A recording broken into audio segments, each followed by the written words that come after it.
Maltby, this is Maltby's Minute on the Market.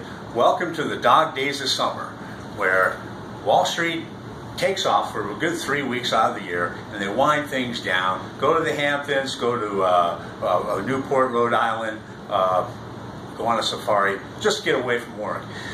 So we've got a market that's been unusually quiet. At the same time, all the volatility has been confined to the political arena, which tells us that this market has a strong belief and conviction in leadership in the administration and their platform. It isn't budging despite the mayhem, knock on wood. So we are going into seasonally the worst period of the year, August through late September. A market that is up over about 20% since the Trump election.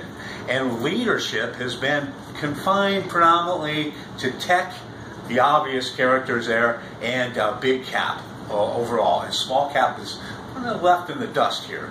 So our indicators also, coinciding with this slow period, have gone slightly bearish, driven by our liquidity indicators, meaning buyouts and M&A are down. It's also earnings season. So let's go to the charts for a closer look at some of the risks we want to be concerned about. Chart number one, this shows money flows, a huge amount of money flowing into ETFs since 2008, since the last crash, to the magnitude of over $2 trillion, accompanied by that money really looking to come directly out of actively managed mutual funds to the same type of magnitude. In fact, JP Morgan has pointed out that 60% of all the market activity is from ETFs and indexes. Talk about a growing power and force in the market. While that has been occurring over the last longer period, 17 years, we've seen a lot of volatility and then a lack thereof. This is where we are now. We're at a 17-year low in volatility. Now, let's look at market leadership.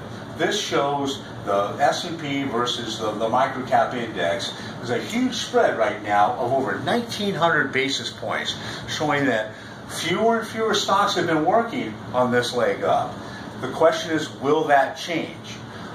We want to combine this with a red alert, with a factor of another risk element, which is a new product on Wall Street. While they've had declining fees and declining commissions, you've had them create, the geniuses on Wall Street, a new product to provide a decent type of a return in income. It's called an SBL, security-based loans. No one knows the magnitude of this, but we do know the New York Stock Exchange is at near all-time leverage lows, meaning margin accounts are at highs.